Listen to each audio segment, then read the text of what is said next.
funny. I never used to think about the fact about loving myself. I just wasn't that guy. The thing about loving myself actually came when I hit rock bottom. And I really hit bottom, and it was a desperate attempt to save myself. And in this desperate moment, I made this vow to myself. I vowed to love myself. And it was a longer vow, but it was about loving myself. Where that came from, I had no idea. I still don't. It was a pure primal vow. It came from like a deep place of literally I was trying to save myself. When I realized that, I don't know how to do that. And I got to figure out, because I made a commitment to myself, and a vow to yourself is a sacred act. Yep. You do that, you keep it, and life will change. And I had to figure out how to do it. It's an internal thing. It's a mindset. It's a belief. It's a rock solid belief where your thoughts and your feelings and your emotions rise from. If they rise from there, then your life rises from there. There is no perfection. That's very important to realize. It's not like, oh, now I've hit it. You're just doing the work. Every day, you're just doing the work. And it compounds. And before you know it, it's running on its own. And there's no failure either. If you're doing the work, you're succeeding. We're human beings, right? And fundamentally, like the mind, we're stuck with the human mind, this monkey brain that runs around on this untamed horse, right? The details differ, but I think the core is the same.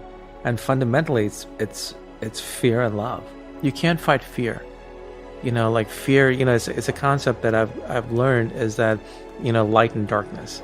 You can't fight darkness. Darkness is the absence of light.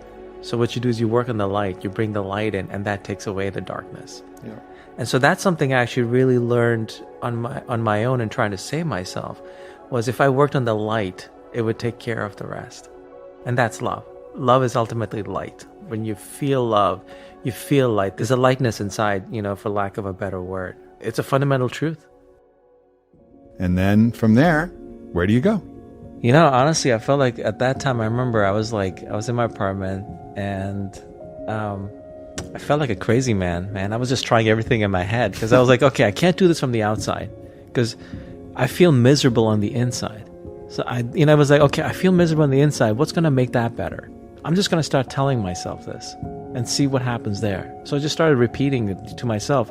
I love myself. I love myself. And I just started doing it. And almost because I had nothing else to do, nothing else while I was trying to figure out. And I noticed it started to shift my thoughts. First of all, what it did was it stopped the other thoughts. Your mind focuses on one thing at a time. It's a horse. You guide it to where you want it to go. I noticed after a few days, something in me started to shift a bit. Like it was actually started to run on its own a little. And then I tricked it. I added feeling to it, where I just and look, we can make ourselves feel anything we want, and that was the game changer. I started adding feel. I just used to breathe in deep and feel it inside, because why not? I had nothing to lose. I think a really valuable part of the book that you say is maybe when you first start telling yourself that, you don't really believe it, and it's really hard to feel it. Yeah, it's a step-by-step thing, and I realized that because if you do it too fast, your mind, it'll fight back. All these old patterns and the old demons will come up. So the best thing is do it just step by step.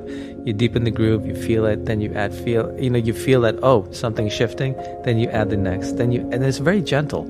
Yeah. And it's all you're doing is, the mind's all over the place all during the day anyway. You're just shifting it, training it to go a certain way. So I started doing that, and then I was doing it all sorts of things. I was doing it outside. I was doing it in my head. I was doing all these, trying other variations, and just I kept on coming back to this simple one, just making myself feel love for myself, adding a feeling of light coming in as I did that with the breath. And then when I breathe out, naturally I noticed gratitude. I would start feeling grateful. That came out of nowhere. That became the natural response from being in that state. And then, I started meditating, and I'm honestly quite lazy about meditating. So I kind of hacked it a bit, where I just would listen to one song, one particular song, which was a classical piece of music. And it was 7 minutes long. And I would just do the same thing, but while listening to the song and meditating.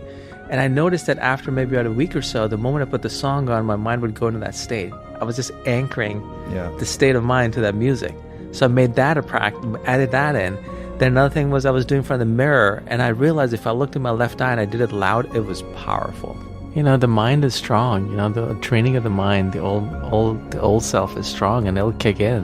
And it's just doing the work, getting up and doing the work, And it compounds, man. It really compounds. That's the beauty of it. Yeah. And when you started noticing it, doing it on its own, when you just walk around feeling it, that's a beautiful place to be. If you don't feel like you deserve to love yourself, you're going to have a hell of a time loving yourself. You can still do it, but forgiving yourself is really important. Yeah, it's actually not something I did in the beginning. It's something I came up with later, and I realized I needed to do that. And, I'm a big believer in everything starts from within. If you want to love others, love yourself first. If you want to forgive others, forgive yourself first. You can't set others free without you freeing yourself first.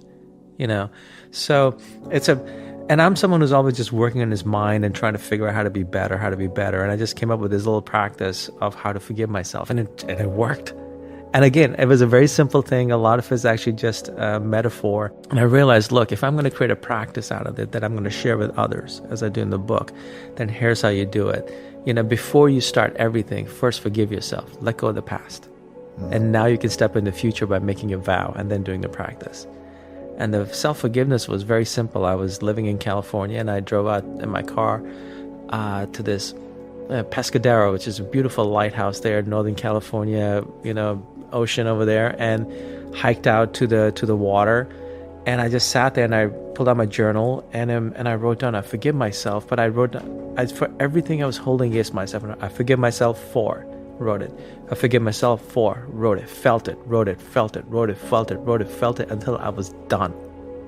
And then I actually I read it out loud again and again to feel the weight of what I was carrying. When you realize when you feel the weight of what you've been carrying, all the unnecessary garbage, you want to drop it. You're like, I don't want this anymore, right? And there's something about writing with a pen on paper. There's a power in there.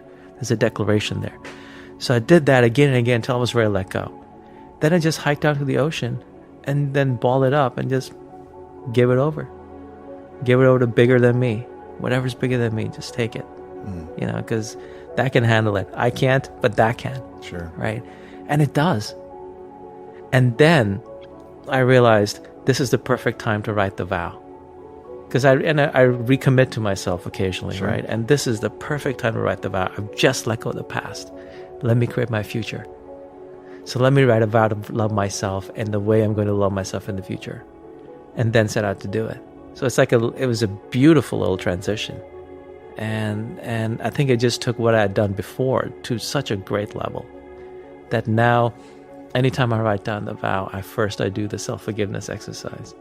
And you don't need to go by an ocean or anything. You can throw in the toilet, in the garbage. You can burn it. You can burn it. Yeah. You can do whatever you want. It's the intention. You're letting go. You're giving it over. Actually, last time I did it, I think I threw it in the garbage disposal. Yeah. Done, Yeah. gone. Like I've given it over. I've dropped the weight. Time to actually fly.